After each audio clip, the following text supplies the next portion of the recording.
12 साल बाद एलजेपी की एनडीए में वापसी हुई है। इसी में बातचीत करते हैं हमारे साथ एलजेपी नेता चिराग पासवान से। सर, 12 साल बाद वापसी हुई है, क्या रीजन रहा? देखिए, रीज़न यही रहा कि जिस तरह से अलायंस को लेकर जो हमारा प्रीवियस हमारे अलाइज थे उनके साथ कोई बातचीत ही नहीं हो पा रही थी और एक डेडलॉक की स्थिति बन गई थी।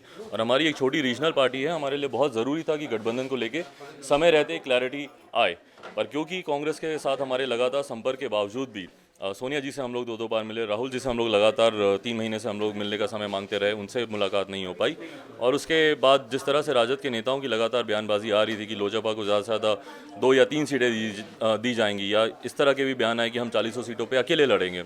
तो इन सारी चीज़ों को लेकर पार्टी के नेताओं में बहुत ज़्यादा गुस्सा था और उन्होंने अपने इस गुस्से को हमारे राष्ट्रीय अध्यक्ष के सामने रखा और ये सुझाव दिया कि हमें एक वैकल्पिक गठबंधन की ओर जाना चाहिए। तो यही सारे वजह थी कि ये डिसीजन लिया गया है।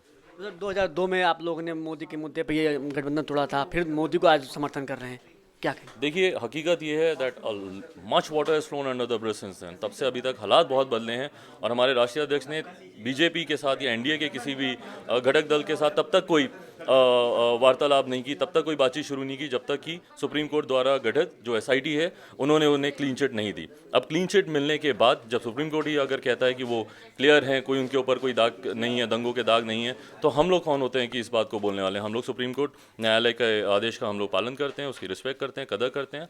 और हकीकत यही है कि आप अपने आप को सिर्फ एक समय में बांध के नहीं रख सकते। आपको देश की प्रगति के लिए, प्रदेश की प्रगति के लिए आपको आगे सोचना होगा और आगे बढ़ना होगा। कहा जाता है कि रामविलास पासवान जहाँ जाते हैं उसकी सरकार बन जाती है। एनडीए के साथ है, एनडीए की सरकार बनी, यूपीए के साथ है, यूपीए की सरकार बनी, फिर एनडीए में आए तो एनडीए क्या सरकार बनेगी? बिल्कुल बनेगी। अगर ये अच्छा शगुन है तो ये शगुन इस बार यहाँ पे भी चलेगा। ये थे हमारे साथ एलजेपी के वरिष्ठ नेता चिराग पासवान जी, जिन्होंने साफ तौर से कहा कि रामविलास पासवान किसी भी मुद्दे पर साथ समझौता नहीं करते और जब एसआईटी ने मोदी को क्लीन चिट दे दी है तो हम कौन होते हैं मोदी को दोषी देने वाले? कैमरामैन गौतम के साथ मैं सौरभ तिवारी, सुदर्शन न्यूज, दिल्ली।